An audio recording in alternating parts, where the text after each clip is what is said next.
Those casual conversations about around gaming that you have with people that you care about or just happen to spend time with, aren't those some of the best conversations? Well, decided to record those. I'm not much 23, I'm Shaguto. and this is Gamer Experience. Let's see where this goes. Epic.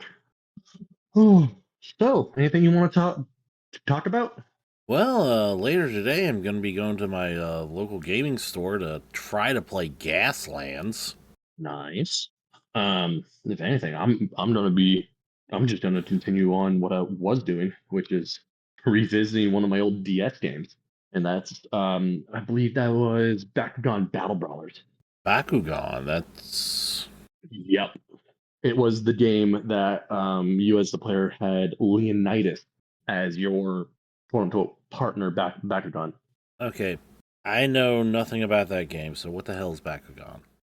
Background is basic sense of the word. You have cards that have little metal plates in them that allow the background to, I guess, magnet to it and transform from a ball to like a little action figure, right? Oh, those.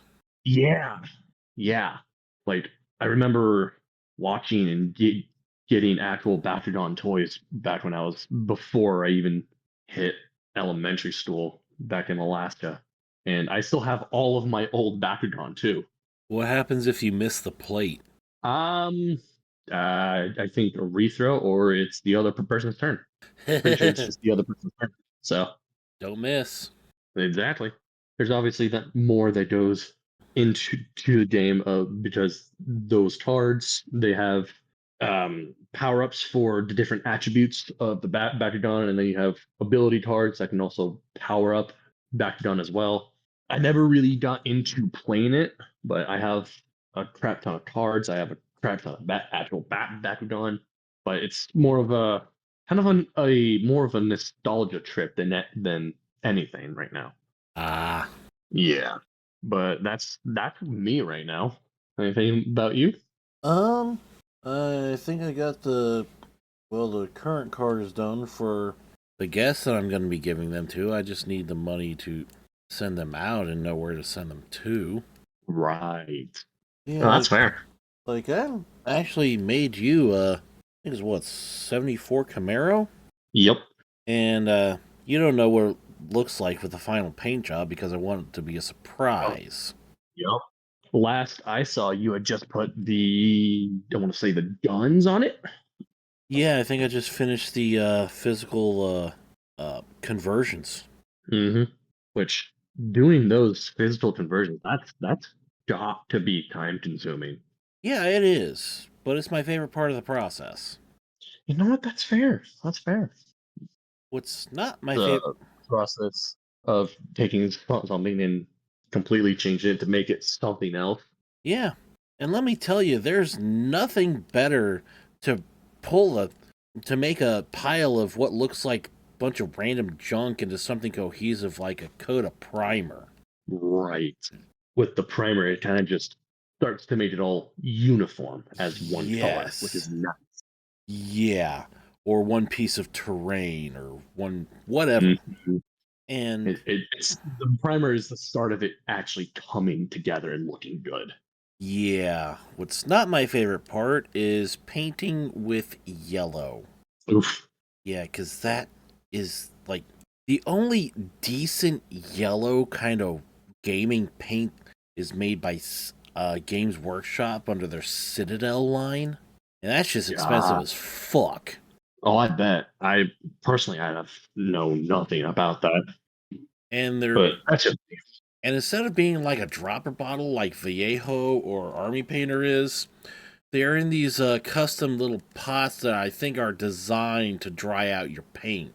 so that's leading me to think that they might be more of a water-based paint, Oh where you yeah, need to use water for it. yeah, they're acrylic. Okay, okay, so it's okay. Then yeah, it is a water-based paint because it's acrylic. Yeah, instead of as opposed to like a lot of testers model paints, which are enamel or oil based. Right. Yeah, they have the moisture built in, is but the acrylics you need to add the moisture to be able to use it. Well, they got some water in them, but most of them have like a higher pigment load where putting a little more water in there usually helps, unless it's like a yellow. Ah, okay. Yellows are, from what I know of, yellows are always just a tricky color to work with. Yeah, I think it's just the pigment that you need to use for a yellow. hmm But I do know that yes, yellows are a bit of a pain to work with, but if you get it to work, it can look really good. Yeah, that's this color scheme you wanted is the Bumblebee one, Yep. which is why I mentioned it. I actually had to, well, since the primer I use is like rust red, an oxide red. Rob, Ah, okay. yeah, for obvious reasons, because it's post-apocalyptic, hmm and one thing you can do is just take an eraser and take off the top paint to look like it's chipping and rusting. hmm But since it's that red color, and if I put a yellow over it, it's going to look kind of orangish. Right. I actually put like a lighter gray down first, Okay. and then I painted yellow on top of that, so it'll actually like look better. Okay. Okay. Not bad. Yeah, I'm not real good at painting minis, but I've been doing it often enough to know that these paints are made to be semi semi transparent, have some sort of translucence. They're not completely opaque, so Right. the color you put down under them will actually change the nature of what you put over them. Got it. Okay. Like, if you want more vibrant colors, you want them to pop more, you prime them in white. Got it. Okay. So when you lay down your top colors, it'll reflect more. But if you want like a Ah, but if you want more like a muted look, like I usually did with my orc stuff, you prime them in black because that will tone down and darken whatever you put on top of it. okay. So if you want to put like a light color and actually like have it show up, you're going to have to put an intermediary between it if you did prime it black. Got it. Okay. And there's also such a thing as zenith shading, because one of the big things of skill in mini painting is like shading and light sources and stuff. Is where like Right. you prime the whole thing white, and then where you expect there to be shadows in one method, that's where you would then put another primer layer of black. Or you could prime the whole thing black, and where you'd expect there to be light, then that's the direction you prime with white. Fair So enough. so that when you go to put the color on top of there, the black will darken what's in shadow and the white will make what's in light pop. Got it. Okay. Yeah, I know like next to nothing about this. Yeah, it's kind of a weird thing to start on as mini painting, but it is part of the gaming experience. It is. Because you got all the stuff like Warhammer mini paintings, and it's like I've seen some of those, and I'm just like, what? How do you even come up with this kind of color scheme? And then, like TTRPGs, a lot of them use maps and minis, like hmm Dungeons and Dragons and Pathfinder, and a lot of those come unpainted. I mean, you can get painted to Right. some varying degree of quality, but a lot of them, especially like from WizKids, come unpainted. And you got to paint those. Yeah, I've seen those. I have also seen the ones that have come pre-painted. So, Yeah. Uh, hmm. but yeah, it's just like that's something I've never really been able to get into. But that's just me. Yeah. So, I mean, I started painting my Gaslands cars at first because I had hardly any money with like cheap craft paints from Walmart. Sometimes right. sometimes I still do because I just don't have the Hey, for colors in what? the yeah, because I just don't have some of the colors in the more expensive wargaming paints. Right. I don't know how expensive it'll be, but you might want to check out like some of the paints that Warhammer uh people use. I don't know how expensive or not those are going to be, but just an idea. I mean, like Vallejo and Army Painter, are like maybe like $4 or $5 a bottle. Ah, okay. Citadel, I haven't priced those lately, but Given how expensive the rest of their shit is, probably go bankrupt buying it. That's fair. Speaking of expensive, I no longer play the game because Bungie ran it into the fucking ground. Um, I something possessed me to look at Destiny 2 in the recent expansions that came out, right? Yeah. The last I saw there were two new ones, and they were like $130 fucking dollars. And I'm like, why? Just why?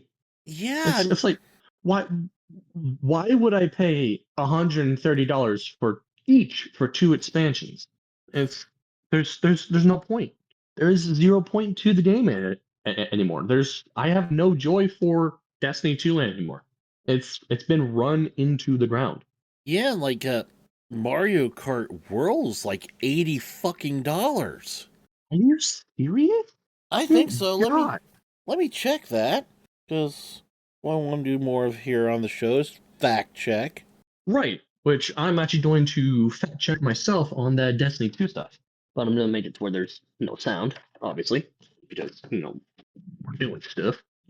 But it's like Bungie when they did stuff, they removed one of the DLCs that I had bought, like completely coded it out of the game, and I'm like, what the hell? I paid for this. Why can't I do it? Yeah, on Amazon, Mario Kart World, 79 bucks. New. That's Destiny 1. That's Jesus Christ Almighty. I'm just like I'm sitting here like why does it need to be that expensive? And they're raising All right. their prices during a time when people have less money to spend. Mm-hmm. Right now, Destiny 2, The Edge of Fate is on sale. It was $40. It's now 28. Destiny 2, Year of Prophecy, $80. Same thing, Destiny 2, Year of Prophecy, Ultimate Edition, $100. I'm just like, why? And that's not even Why? the base game. No. Beyond Light Deluxe, season plus one season Beyond Lights, Shadowkeep, the 30th anniversary, The Witch Queen, Lightfall, Final Shape. Yeah, they don't even have some of the older expansions in the game anymore. I'm just sitting here like, what the fuck, man? No, just no. Digital distribution was supposed to make games cheaper. It was. It really was supposed to. But now games are just no. Granted, the one thing Bungie did do right with Destiny 2 was make it to where primary weapons had unlimited ammo. But that's literally it. Speaking of, online shit being more expensive, Black Ops 6 just released relatively recently, right? There's a sixth Black Ops. Yeah, Black Ops 6. The Black Ops 7 is already almost out. Like you can actually, I believe, pre-order Black Ops 7 right now. Yeah, when Call of Duty has different sub series that have like sevens and eights and nines, yeah, that's. I think I started to get a little excessive. Well, for stuff like Call of Duty, you got the Call of Duty Modern Warfare, but you also got the Call of Duty Black Ops. Those are two different series. For Black Ops, you got Black Ops 1, 2, 3, you got 4. There is no Black Ops 5, but you have also Black Ops 6. Modern Warfare, well, no, hold on. I think Black Ops 5 might have been Vanguard, but you also got Black Ops Cold War as well. Modern Warfare, you got the older Modern Warfares. You got Modern Warfare 1, 2, now you got Modern Warfare 1, 2, and 3. Warzone and all that, BS. What The happened? people that play Warzone are just absolutely nuts. What happened to the main Call of Duty series? I believe the main Call of Duty series is the Black Ops series. I do Oh, believe that is the main Call of Duty. I don't quote me on that one because Black Ops and Modern Warfare kind of just come out one after the other kind of thing. But I one of the two is the main series. I know that much. I just don't remember which one. it's almost like they're becoming like a sports game with like a release every year or every other year. Hmm. Hmm. That's pretty much what's happening. So it's just the amount of micro transactions in games nowadays are starting to become just reported. And and you're not even guaranteed to get what you're trying to pay for with these. Mm-hmm. Well, it's surprise mechanics, but it's really just fucking gambling. Mm-hmm. I Don't mean, even get me started on pre-orders. Though those are have been going so far downhill, it's not even funny. why pre-order anymore? Is the like Steam Mm-hmm. gonna run out of digital copies that they can endlessly replicate? The thing that gets me about it is some of my friends are still waiting on some of the pre-order bonuses from Anthem. They never got them.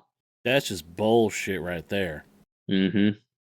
So that's why I really don't pre-order games anymore. Is there's no guarantee of actually getting the pre-order bonuses anymore. Yeah, then imagine paying that much for a game, not only not getting your pre order bonuses, but maybe like 3, 4 years later, you can't play it anymore because the company said nope. Mm-hmm. After And just paying, shut down the servers. like with Anthem, the DLCs you already paid for, you can't play anymore, can you? Nope. At least nothing I know of. It's just this rampant, short sighted greed that's gripped every single, like, business leader. Mm-hmm. And they think we're just gonna endlessly put up with this shit. Right. Yet no wonder indie games are getting more popular. Look at Right. Expedition 33 and Pal World. Yes. Power World still has the lawsuit going against them from Nintendo. Yeah, Apple Tendo. Mm-hmm. And then, so from what I heard about that is, Nintendo is saying Power World ripped them off. Then what Nintendo does is make a game that's pretty much a carbon copy of Power World. And, and then they go behind Pal World's back and try to patent something after the fact. Mm-hmm. And that's why I call them Apple Tendo. They're becoming real Yep. scummy and anti consumer, which is why I'm Mm. never buying a Switch 2. No, because for the Switch 2, the games that you get for the Switch 2, you don't even own them, which is the stupid thing. You will own nothing and you will be happy. Mm-hmm. It's it's just stupid now. It really is. And I'm wondering how we fix this. Because even voting for a wallet anymore doesn't really seem to be working that well because these companies seem to get bailed out by somebody else with money. Yep. That's why I like a lot of the free to play games right now, is because they're just better. When free to play and upfront try to make money through microtransactions are better than pay upfront and then only be able to play after a bunch of fucking microtransactions is better. Yeah, that's just sad. That is just sad. Yeah. I mean, video games here pretty soon is going to mirror well, with the AAA studios, is going to mirror like what's happening to Las Vegas. Hmm. I mean, I know shit's going down in Las Vegas. I just don't know what. There are pressure sensitive mats with products on them. You don't even have to use a product. As soon as it's like you move it, you get charged. You have to pay I'm sorry. What? $65 to use the refrigerator. Please tell me this shit's not going in like hotels and stuff like that. That's what's going on in hotels. You're, oh my god. You want to enter your hotel room after you've paid for it? Cool, pay an additional $75. Like, I'm sorry, what? Per entry. You want, you bring back some liquid you want to refrigerate? Oh, that's another $60 just to put it in the fridge. Why? Hmm. Las Vegas was much better when the Mafia ran it. I think it was even safer when the mafia ran it. Oh, yeah, my dad went to Vegas when the Mafia ran it. He says that, like, somebody just completely fucking blackout drunk could walk down Las Vegas Boulevard with $100 bills hanging out of his pockets. Nothing would happen to him. Mm-hmm. Because the people who would have robbed him, the Mafia, would have whacked him and buried him out in the fucking desert. Because when the literal organized crime is not as greedy and knows how to run a business better than all these big corporations, that's completely fucking I'm sorry. pathetic. What's even more pathetic is when an organized crime syndicate like that can keep the streets of a city safer than the actual police. And to Yeah. don't more based on that, you remember when Japan recently got hit by that really big earthquake? Yeah. You want to know who the first people on the scene helping out were? The Yakuza. The Yakuza. The Yakuza were the first people helping out. First people came to get people treated. The first people taking people to the hospital. And yet the Yakuza are still being vilified.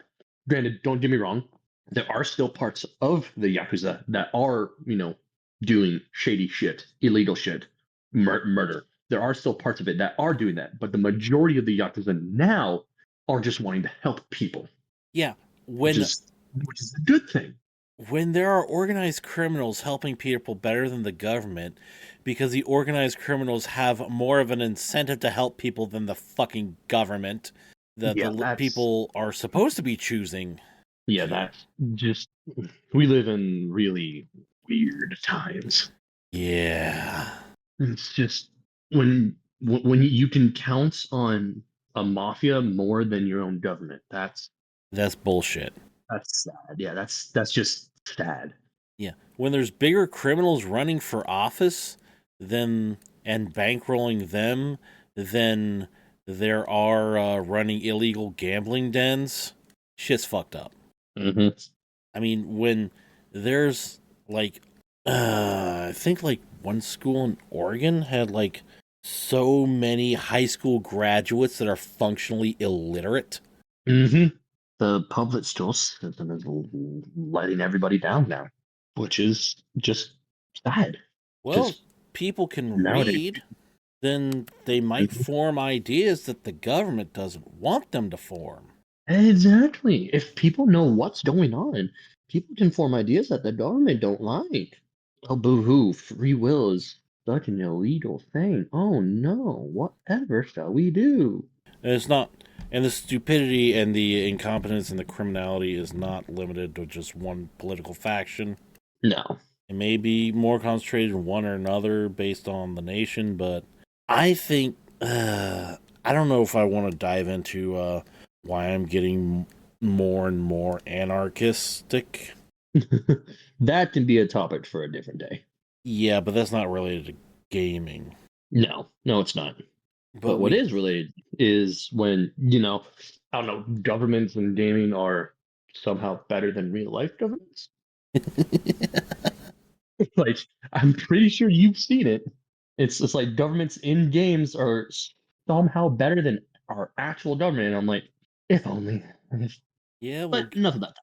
yeah, This is about gaming, not politics. yeah. I've been trying to keep it out, but it's getting much, much harder. Yeah. Oh, that just popped into my head. What? Um, Something that I agree with Jacksepticeye on. He mentioned it back. I remember him mentioning it back when he was doing his playthrough of God of War 2018. It's environments that you can physically change just by moving through, i.e., snowy terrain, seeing your footprints. When you're fighting in said terrain, seeing the pattern of your feet in the terrain. That that is good game design, in my opinion. I know in Death Stranding, there's it actually keeps track of where players go and starts to actually make like little trails. Oh, that's epic. So that's kind of like a almost a learning AI thing for all the people playing the game. Right? Let me check, make sure that's true. Right. Because if that is true, that's actually badass. Uh, yeah. I mean, I don't like to use Reddit much anymore, but users talking on Reddit about the built two bridges the engineer elder over get over the water and noticed they oddly had a dirt path between them. And it swears they haven't Huh. been there, and the fact that the path is the optimal way between the bridges. People using the same path, it creates a dirt footpath. Yeah, Okay. That's that's more of a collaborative changing of the terrain. yeah. So I That guess, is that's actually really cool. I'm not gonna lie. yeah, enough. I love it when games do stuff like that. Um, I don't know how much you've played Elden Ring, but Elden Ring kind of does something similar. And what I mean by that is in Elden Ring, as you're playing it, you'll come across glowing skulls with the eyes glowing, and if you destroy those skulls, you get a little bit of runes. Yeah. From my knowledge, those glowing skulls, when you find them on the ground, those are all the spots other players have died. Whoa. Yeah, and you also got the blood stains on the ground that show where other players have died in their worlds. You got the white ones that show just randomly show players moving through stuff. You got all the comments on the ground that other players have left and all that stuff. It's So there's got to be it a. is. I Hmm? wouldn't be surprised if there's a fuck ton of those skulls. Oh, those skulls are like everywhere. They are everywhere in all regions of the game. Yeah, you couldn't do that in like Dark Souls, or else the game would be filled with them. Yeah. But I remember like the main gimmick when Red Faction came out was that you could actually destroy the buildings. Oh, that's sick. And I think there was like an interview with one of the Red Faction's developers that when they actually put that kind of physics and destruction engine in the game, buildings were collapsing on their own because they weren't designed to hold their own fucking weight. That's great. I love that. Yeah. But we don't really see that many destructible environments anymore. We really don't, which is sad because stuff like that is absolutely amazing. Yeah, but now I kind of understand because games are already using so many resources. You add destructible environments, and you'd probably need like a Ryzen Threadripper with like four separate like 5090s to run the fucking game Oh, on yeah, no, minimum that's settings. fair. That's fair. Yeah, that's another thing. Games are not getting optimized anymore. They're It's not. just They really aren't. it's like, oh, you can't run this game because we actually optimize nothing. Uh, get a better computer. Like, Pretty much. this thing takes up 64 terabytes and the biggest SSD available is only 32. Hey, Too bad. Western Digital, Samsung, uh, Crucial, Kingston make 64 terabyte SSDs. Yep. Whereas When you have to outsource the stuff to allow you to just play games is stupid. Whereas something like Roller Coaster Tycoon, Chris Sawyer programmed that all in assembly to optimize it for the computers of the Mm, time. got it. Okay. That's why Roller Coaster Tycoon can run on a potato. But That's Cyber, right. Someone's done that, haven't they? yeah, and Doom can run on even more hardware. Mm-hmm. I've I have seen somebody legitimately play Doom on a pregnancy test. I've seen somebody play Doom where it's fully run and displayed with an Apple like I think it's like USB-C to HDMI converter Oh Jesus. because it has its own computer in it. Yeah, that's fair. That's kind of the same thing as the pregnancy test. Like the surroundings were coded, and you could actually see what the surroundings were. Yeah, I mean there's a bacterial display that displayed Doom. Of course, you'd have to be playing it on like point zero zero zero zero zero zero zero zero zero like 2 Oh frames yeah, per yeah, yeah, yeah. second. Yeah, I remember that.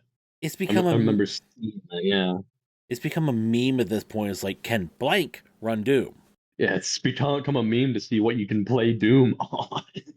I'd like to see somebody hack one of those old plug and play consoles, like from the early 2000s, to play Doom. Right. That would be epic. I'm not gonna lie. I mean, it'd be pretty possible because most of those are ran by like a system on a chip. Yeah,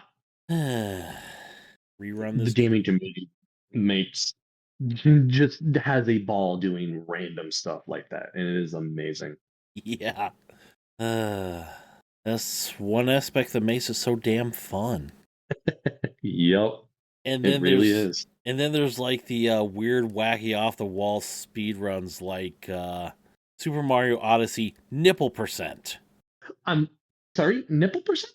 Yeah, the fastest you can get to getting Mario shirtless, so you can see his nipples. All right then. Yeah. That is a thing. Okay. Do you think we've run about this well about Dry 2? Yeah, I think so. I think we have.